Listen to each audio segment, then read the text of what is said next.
Hello guys, அனைவருக்கும் வணக்கம். இன்றைய தினம் 2/6/2025 ஒரு சில முக்கியமான செய்திகளை பார்க்கலாம். ஸோ இந்த ஃப்ரண்ட் பேஜில் வந்து பார்த்திங்கன்னா, ஆக்சுவலி இந்த north east India battered by rain lakes affected அப்படின்னு சொல்லியிருக்காங்களே. இது வந்து ஆக்சுவலி ரொம்ப இம்பார்ட்டண்ட்டான ஒரு விஷயம் தான். நம்ம இப்போ ரீசெண்டாக நார்த் ஈஸ்ட்டில் வந்து பார்த்திங்கன்னா, அந்த மான்சூன் டைமில் அதுவும் மெயினாக வந்து நிறைய மழை பெய்யும். ஸோ நிறைய மழை பெய்யறதுனால அதுவும் அந்த மவுண்டைன் சைட் லைக் ஹில் ஸ்டேஷன்ஸ்லாம் நிறைய இருக்கு இல்லையா, அந்த நார்த் ஈஸ்ட் சைட்ஸ் அதுவும் மெயினாக. ஸோ அதனால் அங்கே வந்து நிறைய ஃப்ளட்ஸ் அதிகமாக வந்து லேண்ட்ஸ்லைட்ஸ்லாம் நடக்கும். ஸோ அந்த இடத்துல வந்து ஃப்ளட் அதிகமாக வந்து லேண்ட்ஸ்லைட்ஸ் நடக்கும் இல்லையா. ஸோ அந்த மாதிரியான ரெயின், ஃப்ளட்டு, லேண்ட்ஸ்லைட்ஸ் அந்த மாதிரி பல விஷயங்கள் மூலயமா இந்த நார்த் ஈஸ்டர்ன் சைட்ஸ் வந்து பார்த்திங்கன்னா ரொம்பவே அஃபெக்ட் ஆகிருக்கு. ஒரு சில டேட்டாஸ் சொல்லியிருக்காங்க. லைக் கிட்டத்தட்ட வந்து பார்த்திங்கன்னா 3.6 lakh பீப்புள்ஸ் வந்து அசாமில் வந்து ரொம்ப பாதிப்புள்ளாக இருக்காங்க. அண்ட் தென் மணிப்பூர், மிசோரம்லலாம் வந்து பார்த்திங்கன்னா கிட்டத்தட்ட 900 ஹோம் வந்து டிஸ்ட்ரக்ட் ஆகிட்டுருக்கு. அண்ட் தென் 1500 டூரிஸ்ட் வந்து அங்கே அப்படியே வந்து மாட்டிக்கிட்டு இருக்காங்க சிக்கிமில். அண்ட் தென் சிக்கிம்லாம் மெயினாக அந்த டூரிஸ்ட் ஸ்பாட் இல்லையா, ஏன்னா அங்கே அப்படியே ஸ்னோ ஹிமாலயாஸ்லாம் இருக்கும். ஸோ அதனால் அங்கே டூரிஸ்ட் வந்து அந்த மாதிரி சிக்கிக்கிட்டு இருக்காங்க. தென் கிட்டத்தட்ட 4 மெம்பர்ஸ் வந்து பார்த்திங்கன்னா இறந்துட்டுருக்காங்க சண்டே. தென் கிட்டத்தட்ட 211 லொக்கேஷன்ஸில் ஒரே டைமில் லேண்ட்ஸ்லைட் நடந்திருக்கு. இதெல்லாம் ஏன் வந்து பார்த்திங்கன்னா, நம்மளுடைய இந்தியா வந்து கொஞ்சம் கொஞ்சமாக வந்து நார்த் சைடு நோக்கி போயிட்டே இருக்குது. லைக் அந்த இந்தியன் பிளேட்ஸ் வந்து பார்த்திங்கன்னா ஆக்டிவ் டெக்டானிக் பிளேட்ஸ் அப்படின்னு சொல்லலாம். ஸோ நம்மளுடைய கொஞ்சம் கொஞ்சமாக அந்த ஷ்ரிங்கிங் நடக்கும் இல்லையா, லேண்டோட ஷ்ரிங்கிங். ஸோ அதனால் வந்து கொஞ்சம் கொஞ்சமாக நம்ம இந்தியா வந்து நார்த் சைடு வந்து அந்த பிளேட்ஸ்லாம் மூவ் ஆகுது. ஸோ அதனால் 5 சென்டிமீட்டர் ஒரு இயருக்கு வந்து பார்த்திங்கன்னா 5 சென்டிமீட்டர் உள்ளே போகுது. ஸோ அப்போ வந்து பார்த்திங்கன்னா அதனால் இந்த லேண்ட்ஸ்லைட்ஸ்லாமும் அதிகமாக ஆகிட்டு ஸோ நிறையவே வந்து டிஸ்ட்ரக்ஷன் நடந்திருக்கு. ஸோ அதை பற்றின ஒரு இன்ஃபர்மேஷன் தான் இங்கே சொல்லியிருக்காங்க. ஸோ இந்த மாதிரி ரெயின் ஒரு வாட்டி லைக் ஒரு டிசாஸ்டர் பெருசாக வந்தாலே நம்மளால் இங்கே தாங்க முடியாது. அங்கே வந்து பார்த்திங்கன்னா ரெயின்ஃபால், அண்ட் தென் ஃப்ளட்டு, லேண்ட்ஸ்லைட்ஸு, இந்த மாதிரி எர்த்குவேக் லைக் அந்த மாதிரி நிறைய விஷயங்கள் வந்து பார்த்திங்கன்னா நடந்துட்டுருக்கு. ஸோ இதுக்கான மெயின் ரீசன் என்ன பார்த்திங்கன்னா மான்சூன். இப்போது வந்து நமக்கு மோஸ்ட்லி அந்த நார்த் ஈஸ்டர்ன் சைட்ஸில் மான்சூனால் நிறைய ரெயின்ஃபால் வரும். இருக்கிறதுலே ரொம்ப வெட்டஸ்டான ஏரியா வந்து பார்த்திங்கன்னா மிசோரம். ஸோ அதுவுமே வந்து அங்கே தான் இருக்குது, அந்த சைடில் தான் இருக்குது. ஸோ அங்கே வந்து ரொம்ப அதிகமாக அந்த ஹிமாலயாஸ் இருக்கிறதுனால அங்கே தான் ரொம்ப அதிகமான ஹெவி ரெயின்ஃபால் இருக்கும் இந்த மான்சூன் டைம்ஸில். ஸோ அதை தாண்டி வந்து இந்த கிளைமேட் சேஞ்சஸ்னால நிறைய குளோபல் வார்மிங், இந்த கிளேஷியர்ஸ்லாம் இருக்கு இல்லையா. ஸோ அந்த பக்கம் கிளேஷியர்ஸ்லாம் வந்து தண்ணி உருக ஆரம்பிச்சிருக்கு. ஸோ அதனாலையும் இந்த மாதிரி ஃப்ளட்ஸு எல்லாம் வந்து வர்றதுக்கான சான்சஸ் நிறைய இருக்குது. ஸோ இது தாண்டி ஹியூமன் இன்டர்வென்ஷன். இப்போ நிறைய பாப்புலேஷன் அதிகமாக நம்ம ரிவர் பேங்க்ஸ் ஓரம்லலாம் வந்து பார்த்திங்கன்னா வீடு கட்டிட்டு நம்ம வாழ ஆரம்பிச்சிட்டோம் இல்லையா. ஸோ அந்த மாதிரியான ஒரு சில விஷயங்கள்னால இங்கே வந்து பார்த்திங்கன்னா அதனாலையும் வந்து இப்போ நிறைய அஃபெக்ட் ஆகப்படுறாங்க அப்படின்ற மாதிரி மென்ஷன் பண்ணுறாங்க. அதே ஒரு ஹிஸ்டாரிக்கலான ரீசன் பார்க்கலான்னா ஜம் கல்டிவேஷன் அப்படின்னு ஒன்று பண்ணுறாங்க. லைக் இந்த ஷிஃப்டிங் கல்டிவேஷன் அப்படின்றது நம்ம நார்மலாக எல்லோரும் கேள்விப்பட்டிருப்போம். அதாவது ஒரு இடத்த வந்து மரங்கள்லாம் இருந்துச்சுன்னா அந்த இடத்த டெஸ்ட்ராய் பண்ணிட்டு அங்கே கல்டிவேட் பண்ணுவாங்க. இன்கேஸ் ஒரு சில டைமுக்கு அப்புறமா அது வந்து அந்த லேண்ட் வந்து அவ்வளோவா ஃபர்டிலைஸ்டாக இல்லை அப்படின்னா அது அந்த இடத்துலேருந்து இன்னொரு இடத்துக்கு போயிட்டு ஸோ அங்கே வந்து பார்த்திங்கன்னா கல்டிவேட் பண்ண ஆரம்பிப்பாங்க. ஸோ இதுதான் ஷிஃப்டிங் கல்டிவேஷன் அப்படின்றது. ஸோ இதனால் நிறைய டீஃபாரஸ்டேஷன் நடக்கிறதுனால நிறைய லேண்ட்ஸ்லைட்ஸும் நடக்குது அப்படின்ற மாதிரி மென்ஷன் பண்ணியிருக்காங்க. ஸோ ஆல்மோஸ்ட் சம்மரியாக வந்து பார்த்திங்கன்னா இப்போதைக்கு நார்த் ஈஸ்டர்ன் சைட்ஸ் ரொம்பவே லைக் அதிகமான மழை, மான்சூன்ஸ்னால் அதிகமான மழை, ஃப்ளட்டு, அண்ட் தென் வந்து பார்த்திங்கன்னா லேண்ட்ஸ்லைட்ஸ். ஸோ இந்த எல்லாமே சேர்ந்து வந்து அங்கே அப்படியே கொலாப்ஸ்டாக இருக்குது கொஞ்சம் அப்படின்ற மாதிரி மென்ஷன் பண்ணியிருக்காங்க. ஸோ அண்ட் தென் மற்றபடி நம்ம வழக்கம் போல் சென்னை, தமிழ்நாடு, ஸோ இந்த மாதிரி நியூஸ்லாம் வந்து அவ்வளோ இம்பார்ட்டண்ட்டாக எதுவும் இருக்காது. லைக் பொலிட்டிக்ஸ் அந்த மாதிரி தான் இருக்கும். ஸோ அதை அதெல்லாம் ஸ்கிப் பண்ணிவிட்டு நம்ம எடிட்டோரியல் பேஜ் போயிடலாம். So and then the university universities undermine அப்படின்ற மாதிரி மென்ஷன் பண்ணியிருக்காங்க இல்லையா. ஸோ இது வந்து நம்ம இப்போ ரீசெண்டாக வந்து யூஎஸ்ஏல வந்து ரொம்ப ஸ்ட்ரிக்டான ரூல்ஸ்லாம் ஃபாலோ பண்ணுறாங்க ஸ்டூடெண்ட்ஸ்க்கு அப்படின்ற மாதிரிலாம் மென்ஷன் பண்ணியிருப்போம் இல்லையா. நேற்று கூட நம்ம இதை பற்றி பேசியிருந்தோம்னு நினைக்கிறேன். ஸோ அந்த ரொம்ப அதிகமாக ஸ்ட்ரிக்ட் ரெஸ்ட்ரிக்ஷன்ஸ்லாம் எடுத்துகிட்டு வந்திருக்காங்க. நிறைய பேர் லிமிட் பண்ணிட்டாங்க, இவ்வளோ தான் வந்து ஸ்டூடெண்ட்ஸ் வரணும் அப்படின்ற மாதிரி லிமிட்டிங்லாம் பண்ணியிருக்காங்க. ஸோ இதனால் வந்து ஹையர் எஜுகேஷனுக்கான சேலஞ்சஸ் வந்து பார்த்திங்கன்னா அதிகமாகிட்டே இருக்குது. ஸோ அதே மெயினாக இந்த யூனிவர்சிட்டிஸ்லலாம் இப்போது நார்மலாக மிகப்பெரிய யூனிவர்சிட்டிஸ்லலாம் வந்து பார்த்திங்கன்னா அந்த கண்ட்ரியோடைய ஸ்டூடெண்ட்ஸ் வந்து ஆல்மோஸ்ட் ஆஃப் மெம்பர்ஸ் அந்த மாதிரி எல்லாம் லைக் 2/3 அப்படி தான் இருப்பாங்க. மீதி 1/3 வந்து பல இடங்களில் இருக்கிறவங்க தான் வந்து பார்த்திங்கன்னா நிறையவே இருப்பாங்க. ஸோ அந்த மாதிரியான யூனிவர்சிட்டிஸ்லலாம் இப்போ ரொம்ப அதிகமாக ப்ரெஷராக இருக்குது.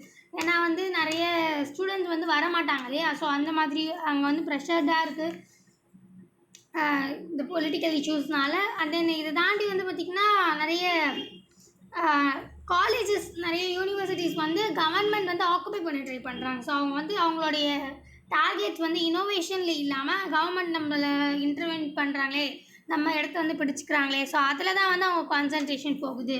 ஸோ அதனால் வந்து இனோவேஷனில் நம்மளால் பண்ண முடியல அப்படின்றதும் ஒரு வருத்தமாக தெரிவிச்சிருக்காங்க. ஸோ அதனால தான் ஒரு இந்த university under attack, universities under mind அப்படின்ற மாதிரி ஒரு தலைப்பில் வந்து லைக் யூனிவர்சிட்டிஸ்க்கு இப்போ நிறைய சேலஞ்சஸ் ஃபேஸ் பண்ணிட்டுருக்காங்க. பிகாஸ் ஆஃப் இந்த நிறைய ஸ்டூடெண்ட் வீசாஸ்லாம் வந்து ஒழுங்காக அப்ரூவ் பண்ண மாட்டேங்கிறாங்க அப்படின்றதுனால. இப்போது ரீசெண்டாக ட்ரம்ப் அவர்கள் வந்து நிறைய மென்ஷன் பண்ணியிருந்தாங்களே, ஸ்டூடெண்ட் வைஸை வந்து நம்ம ரெஸ்ட்ரிக்ட் பண்ணுறோம் கொஞ்சம் மோஸ்ட்லி லைக் அவங்களோட சோஷியல் இன்டர்வென்ஷன்ஸ்லாம் வந்து பார்த்துட்டு தான் அவங்க வந்து வீசாவே கொடுப்பாங்க அப்படின்ற மாதிரியான ஒரு சில விஷயங்களெல்லாம் எடுத்துகிட்டு வந்திருந்தாங்களே. ஸோ அதை பற்றி மென்ஷன் பண்ணியிருக்காங்க. ஸோ தென் மற்றபடி இங்கெல்லாம் அவ்வளோ இம்பார்ட்டண்டான விஷயங்கள் இல்லை. இது India's rice to 4th largest economy belies per capita reality அப்படின்ற மாதிரி மென்ஷன் பண்ணியிருக்காங்க இல்லையா? ஸோ இது வந்து பார்த்திங்கன்னா ஆக்சுவலி இப்போ ரீசெண்டாக நம்மளோட ஜிடிபி வந்து இந்தியாவோட ஜிடிபி நல்ல க்ரோத்தில் இருக்குது அப்படின்றத நம்ம பார்த்துருந்தோம். 4th இடத்துக்கு நம்ம வந்திருக்கோம், ஜப்பானை க்ராஸ் பண்ணிட்டு நம்ம 4th இடத்துல வந்திருக்கோம் அப்படின்றதும் நம்ம கேள்விப்பட்டிருந்தோம். ஸோ அதை பற்றின ஒரு இன்ஃபர்மேஷன் தான் இங்கே மென்ஷன் பண்ணியிருக்காங்க. நார்மலாக மார்க்கெட் எக்ஸ்சேஞ்ச் அந்த விஷயத்தில் வந்து பார்த்திங்கன்னா 4th நம்மளுடைய அதாவது ஃபர்ஸ்ட்டு வந்து US and then China and then Germany and then அதுக்கப்புறமா வந்து ஜப்பான், அப்புறம் இந்தியா இருந்துச்சு. பட் ஆனால் இப்போ ரீசெண்டாக ஜப்பானை நம்ம ஓவர்டேக் பண்ணி நம்ம இந்தியா வந்து ஃப்ரண்ட்டில் 4th இடத்துல வந்து போயிருக்காங்க. இது வந்து நம்ம யூஎஸ் டாலர்ஸில் சொல்லணும்னா. ஆனால் இன்கேஸ் இதுவே நம்ம வந்து பிபிபி அப்படின்னு சொல்லுவாங்க இல்லையா, பர்ச்சேசிங் பவர் பேரிட்டி அப்படின்ற மாதிரி. ஏன்னா வேல்யூஸ் மாறுதில்ல. இப்போ $1 நம்ம இந்தியாவோட வேல்யூ இந்தியா மணியோட வேல்யூ அந்த மாதிரிலாம் மாறுது இல்லையா? ஸோ அந்த பர்ச்சேசிங் பவர் பேரிட்டி வச்சு பார்க்கும்போது நம்ம இந்தியா வந்து 3rd இடத்துல இருக்குது. ஸோ அதை பற்றி தான் மென்ஷன் பண்ணியிருக்காங்க. ஃபர்ஸ்ட் வந்து China and then US and then India தான் இருக்குது. ஸோ அதை பற்றி தான் மென்ஷன் பண்ணியிருக்காங்க. அண்ட் தென் இந்த 2025 வந்து இங்கே மென்ஷன் பண்ணியிருப்பாங்கன்னு நினைக்கிறேன். த international monetary fund recently projected that India will edge past Japan to become the world's 4th largest economy in 2025 அப்படின்னு மென்ஷன் பண்ணியிருக்காங்க பாருங்கள். ஸோ இது வந்து ஜிடிபியை பேஸ் பண்ணி நமக்கு வந்து 4th largest எக்கனாமி கண்ட்ரியாக நம்ம இந்தியா வந்து இருக்குது அப்படின்றத வந்து இங்கே மென்ஷன் பண்ணியிருக்காங்க. ஸோ அது வந்து நான் இங்கே தெரிவிக்கணும்னு எதிர்பார்த்தேன். ஸோ மற்றபடி இங்கே இம்பார்ட்டண்டான விஷயங்கள் வந்து அவ்வளோவா இல்லை. ஸோ அதனால் நான் ஸ்கிப் பண்ணுறேன்.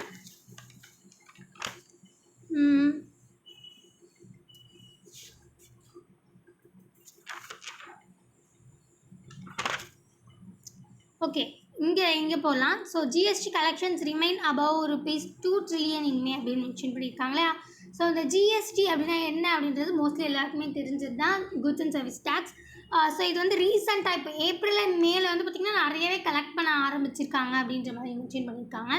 ஸோ ஜிஎஸ்டி அப்படின்றது மே மந்த்லேயே வந்து ₹2 trillion கிட்ட வந்து வந்திருக்கு அப்படின்ற மாதிரி மென்ஷன் பண்ணியிருக்காங்க. நார்மலாகவே வந்து பார்த்திங்கன்னா இந்த அளவுக்கு ஹைப்பு வந்து தொடாது. லைக் ஒரு 1.5 பில்லியன் ஸோ அந்த மாதிரியான ஒரு அமௌண்ட்டு தான் நமக்கு வந்து ரீச் ஆகும். பட் இது 2 trillion அப்படின்னும் போது இமேஜினே வந்து பார்த்திங்கன்னா ரொம்ப அதிகமாக இருக்கிறதுலே இதான் ரொம்ப பீக். இந்த கிராஃப் பார்த்திங்கனாலே தெரியும். ஸோ 1.73 ஸோ அப்படியே வந்து போயிட்டுருந்து. ஸோ வந்து இப்போ வந்து பார்த்திங்கன்னா $2.01 trillion ருபீஸ் வந்து பார்த்திங்கன்னா கலெக்ட் பண்ணியிருக்காங்க அப்படின்னு மென்ஷன் பண்ணியிருக்காங்க. ஸோ இது ஜிஎஸ்டி பற்றி அப்படி நார்மலாக பார்த்தோம் அப்படின்னா இது வந்து இன்டைரக்ட் டேக்ஸ் அப்படின்றது எல்லாருக்கும் தெரியும்.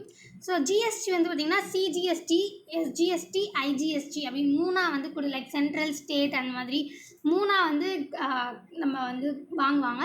ஸோ சிஜிஎஸ்டி எல்லாத்தையும் சேர்த்து தான் வந்து ஜிஎஸ்டி அப்படின்ற நேமில் வாங்குவாங்க. பட் ஆனால் இது வந்து 3 டிவைடன்ஸாக போகும். ஸோ இதெல்லாம் தாண்டி பட் ஆனால் இப்போ ஏன் இது வந்து ஹை பேர் இருக்குது அப்படின்றதுக்கான ரீசன்ஸ் நம்ம வந்து தெரிஞ்சுக்கணும் அப்படின்றது அவசியமான ஒரு விஷயம். ஏன் அப்படின்னு வந்து பார்த்திங்கன்னா இப்போ நார்மலாக நம்ம டொமஸ்டிக் நம்ம யூஸ் பண்ணுறது தாண்டி இம்போர்ட் பண்ணுறோம் இல்லையா? ஸோ அதோட ஜிஎஸ்டிஸ் வந்து இன்க்ரீஸ் பண்ணியிருக்காங்க. 25.2% வந்து பார்த்திங்கன்னா இம்போர்ட் ரிலேட்டட் ஜிஎஸ்டிஸ் வந்து இன்க்ரீஸ் பண்ணியிருக்காங்க. அண்ட் தென் ஈக்குவல் எல்லா ஸ்டேட்ஸ்லையுமே ஜிஎஸ்டி அப்படின்றது ஈக்குவலாக அப்படின்னு பார்த்திங்கன்னா கிடையாது. ஸோ ஒவ்வொரு ஸ்டேட்டுக்கும் ஜிஎஸ்டி அப்படின்றது மாறுபடும். ஸோ அதை பற்றியும் இங்கே ஸோ இப்போ லார்ஜஸ்டான கண்ட்ரியில் வந்து சக்ஸஸ்ஃபுல்லாக போயிட்டுருக்கு. ஸோ அந்த மாதிரியும் மென்ஷன் பண்ணியிருக்காங்க. ஸோ எல்லா ஸ்டேட்ஸ்லையும் வந்து ஈக்குவலாக கலெக்ட் பண்ணுறது கிடையாது. அண்ட் தென் ரீஃபண்டுன்னு பண்ணுறாங்க இல்லையா, ஜிஎஸ்டி ரீஃபண்ட். ஸோ அது வந்து 4% கம்மி பண்ணியிருக்காங்க. ஸோ அதனால் நமக்கு கிடைச்ச அமௌண்ட் வந்து கொஞ்சம் அதிகமாக இருக்குது. அண்ட் தென் ஜிஎஸ்டி ரெவென்யூ வந்து பார்த்திங்கன்னா 20.4% இன்க்ரீஸ் பண்ணியிருக்காங்க. ஸோ இந்த மாதிரியான பல விஷயங்கள்னால ஜிஎஸ்டி வந்து பார்த்திங்கன்னா இப்போ நமக்கு கிடச்சிருக்கிறது கிட்டத்தட்ட ₹2 trillion கிட்ட வந்து நமக்கு கிடச்சிருக்கு. ஸோ ஜஸ்ட் ஒரு ஆன்லைன் இன்ஃபர்மேஷன் தான். ஸோ மற்றபடி அவ்வளோ இம்பார்ட்டண்டான விஷயங்கள் இல்லை அவ்வளோவா. ஸோ அதனால் நான் அதெல்லாம் ஸ்கிப் பண்ணிடுறேன்.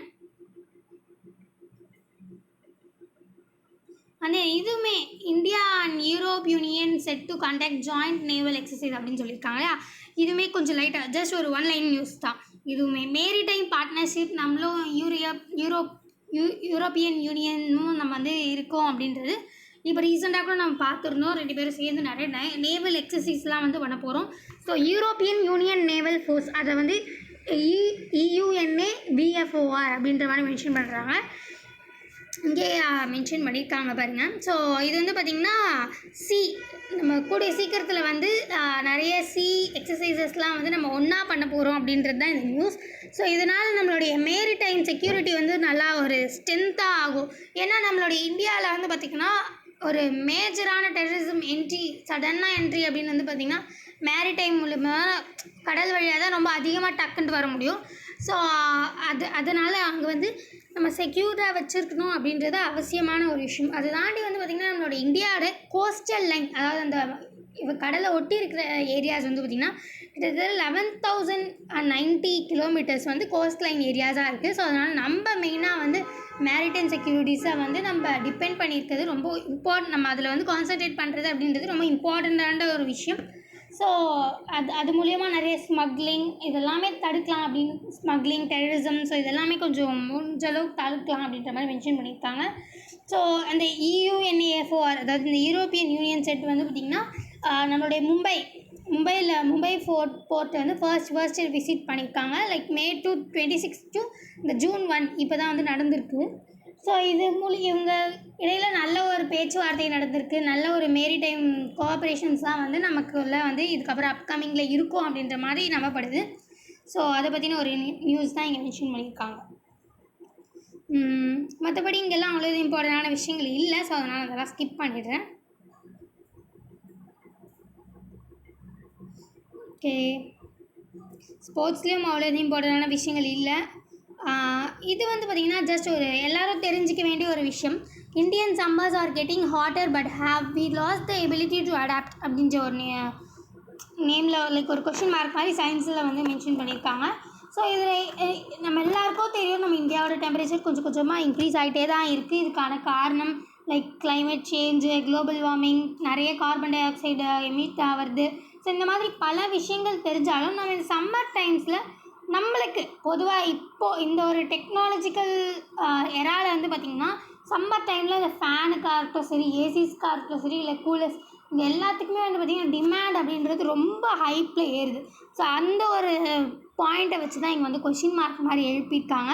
ஸோ இப்போ ரீசெண்டாக வந்து நம்ம எப்போவுமே சம்மர் மேலே அந்த மாதிரிலாம் நிறைய பண்ணுறாங்க இல்லையா. லைக் மெயினாக இந்த எலக்ட்ரானிக் ஐட்டம்ஸ் வந்து பார்த்திங்கன்னா ரொம்ப ஒரு ஹைப்புக்கு போகுது. லைக் ரொம்ப நீடடாக இருக்குது இந்த சம்மர் டைம்ஸில்.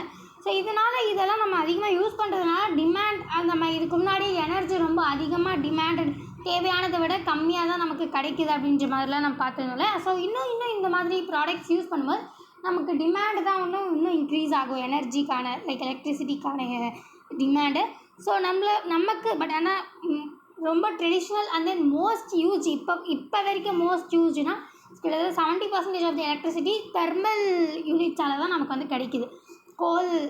கரிக்கட்டைகளை எரித்து நம்ம வந்து அதனால தான் நம்ம நிறைய வந்து எலக்ட்ரிசிட்டி ப்ரொடியூஸ் பண்ணுறோம். ஸோ இது மூலயமா இதனால் நமக்கு கிட்டத்தட்ட 1.5 degree சென்டிகிரேட் வந்து 2030க்குள்ளே நமக்கு இன்க்ரீஸ் ஆகிடும் அப்படின்ற மாதிரி இதுக்கு முன்னாடிலாம் கூட நம்ம பார்த்துருந்தோம். அதுக்குன்னு தனியாக ஒரு ஆர்டிக்கல் கூட வந்துருந்துச்சு. ஸோ இப்போ இங்கேயும் நம்ம அதாவது இப்போ அந்த தெர்மல் சைட்லேயும் நம்ம இது பண்ணுறது மூலிமா இன்னுமே வார்மிங் தான் ஆக போகுது அப்படின்ற ஒரு கொஷின் மார்க். அந்த நம்மளால் ஏன் இதை வந்து நம்ம ஒரு வேளை அந்த எபிலிட்டியை வந்து லாஸ்ட் பண்ணிட்டோமா, இந்த ஹாட்டரான கிளைமேட்டை வந்து அடாப்ட் பண்ணிக்கிறதுக்கான ஒரு எபிலிட்டி அப்படின்ற மாதிரி ஒரு கொஷின் மார்க் மாதிரி எழுப்பியிருக்காங்க. அண்ட் தென் ஐஎம்டி வந்து மென்ஷன் பண்ணியிருக்கிறது என்னன்னு பார்த்தீங்கன்னா, almost 40 degree centigrade 40 degree Celsius வந்து பார்த்திங்கன்னா பிளெயின்ஸ்லேயும், அண்ட் தென் ஹில்ஸ்லேயே வந்து almost 30 degree Celsius, and then coastal ரீஜன்ஸ்க்கு 37 டிகிரி செல்சியஸ் வந்து இந்த வாட்டி ஆகிறதுக்கான சான்சஸ் நிறையவே இருக்குது அப்படின்ற மாதிரி மென்ஷன் பண்ணியிருக்காங்க. ஸோ மற்றபடி இங்கே அவ்வளோதான் இம்பார்ட்டண்டான விஷயங்கள் இல்லை. அதே தான் அந்த இது மறுபடியும் அதே பற்றி மென்ஷன் பண்ணியிருக்காங்க. Is India the world's 4th largest economy அப்படின்ற மாதிரி. ஸோ இங்கே நான் மென்ஷன் பண்ணியிருந்தேன் இல்லையா, பாருங்கள், US, China, Germany, Japan and then India வந்து இருக்குது. ஸோ இப்போ இந்தியா வந்து பார்த்திங்கன்னா ஜப்பானை ஓவர் கிராஸ் பண்ணிட்டாங்க அப்படின்ற மாதிரி மென்ஷன் பண்ணியிருக்காங்க. அண்ட் தென் இங்கே வந்து இது வந்து பார்த்திங்கன்னா யூஎஸ் டாலர்ஸ் வச்சு இங்கேயே மென்ஷன் பண்ணியிருக்காங்க பாருங்கள் லாஸ்ட்டில் இன் யூஎஸ் டாலர்ஸ் அப்படின்ற மாதிரி. பட் ஆனால் இது பிபிபி வச்சு பர்ச்சேஸ் பவர் பேரிட்டி வச்சு வந்து பார்த்திங்கன்னா நம்மளோட இந்தியா 3rd இடத்துல இருக்குது. சைனா, யூஎஸ்க்கு அடுத்து நம்மளோட இந்தியா இருக்குது. ஸோ இங்கே ஒரு டேக்அவே பாயிண்ட்ஸ் மாதிரி கொடுத்துருக்கிறது என்னன்னு பார்த்திங்கன்னா, இங்கே மென்ஷன் பண்ணியிருக்காங்க பாருங்கள். when we try to compare GDP sizes across countries and time, market exchange rates deliver poorly. So mostly வந்து நம்ம வந்து நார்மலாக purchasing power parity, there is no doubt that the PPP method allows for a better comparison of GDP sizes. So நார்மலாக நம்ம dollars பார்க்குறத விட PPP purchasing power parity அதை நம்ம சூஸ் பண்ணி அந்த விதத்தில் பார்க்குறது தான் வந்து நம்மளுக்கு மோஸ்ட்லி வந்து கரெக்டான ஒன்றா இருக்கும் அப்படின்ற மாதிரி மென்ஷன் பண்ணியிருக்காங்க. ஏன்னா அது வந்து ஒரு எக்ஸ்சேஞ்சுக்கெல்லாம் அப்புறமா வர ஒரு இது இல்லையா, ஸோ அதனால் வந்து அப்படி மென்ஷன் பண்ணியிருக்காங்க. ஸோ அதே நான் மற்றபடி ஆல்மோஸ்ட் இன் டோட்டலாக ஜென்ரலாக வந்து பார்த்திங்கன்னா இதுக்கு அப்படின்லாம் பார்க்காம ஆக மொத்தத்தில் நம்ம இந்தியா வந்து பார்த்திங்கன்னா டாப் 4th கண்ட்ரியாக நம்ம வந்து 4th எக்கனாமியாக வந்து இருக்கும். ஸோ அதை பற்றின ஒரு மென்ஷன் தான் இங்கே மென்ஷன் பண்ணியிருக்காங்க. அண்ட் தென் இது வந்து ஜிடிபி பொறுத்து. ஸோ ஜிடிபி சைஸ் வந்து நம்ம பெருசாக ஆக நம்மளுடைய வேர்ல்ட்ஸ் லார்ஜஸ்ட் பாப்புலேஷன் இருக்கிறதுனால நம்ம வந்து ஜிடிபி சைஸை வந்து நம்ம அதிகப்படுத்துகிறோம் அப்படின்ற மாதிரியும் மென்ஷன் பண்ணியிருக்காங்க. நம்ம வேர்ல்டு பாப்புலேஷன் அதிகமாக இருக்கிறதுனாலையும் ஒரு ரீசன் ஜிடிபி அதிகம். ஏன்னா வந்து நிறைய பாப்புலேஷன் இருந்தால் நிறைய ப்ரொடக்ஷன் தான் நம்ம பண்ணி ஆகணும். ஸோ வந்து நான் இதுக்கு முன்னாடியே சொன்ன மாதிரி ஜிடிபி அப்படின்றது வந்து பார்த்திங்கன்னா consumption plus investment plus production plus அந்த நெட் எக்ஸ்போர்ட்ஸ். ஸோ இது எல்லாமே வந்து பார்த்திங்கன்னா ஒரு பாப்புலேஷன் அப்படின்றது அதிகமாக இருக்க ஜிஎஸ்டி ஜிடிபி அப்படின்றது வந்து பார்த்திங்கன்னா கன்ஃபார்ம் அதிகமாக தான் இருந்தாகணும். ஏன்னா ப்ரொடக்ஷனும் சரி கன்சம்ஷனும் சரி எல்லா விதத்துலேயும் நம்ம வந்து அதிகமாக தான் நம்ம யூஸ் பண்ணுறோம். ஸோ அதுதான் ரீசன். ஸோ ஃபைனலி விரிச்சேன் மீண்டும் இந்த மாதிரி முக்கியமான செய்திகளை சந்திக்கலாம். இந்த வீடியோ உங்களுக்கு பிடிச்சிருந்தா லைக் பண்ணுங்கள், மற்றவங்களுக்கு யூஸ் பண்ணிச்சிங்கன்னா ஷேர் பண்ணுங்கள், சப்ஸ்கிரைப் பண்ணுங்கள், பக்கத்தில் இருக்க பெல் ஐக்கானை கிளிக் பண்ணுங்கள். நன்றி, வணக்கம், மீண்டும் நாளை சந்திப்போம்.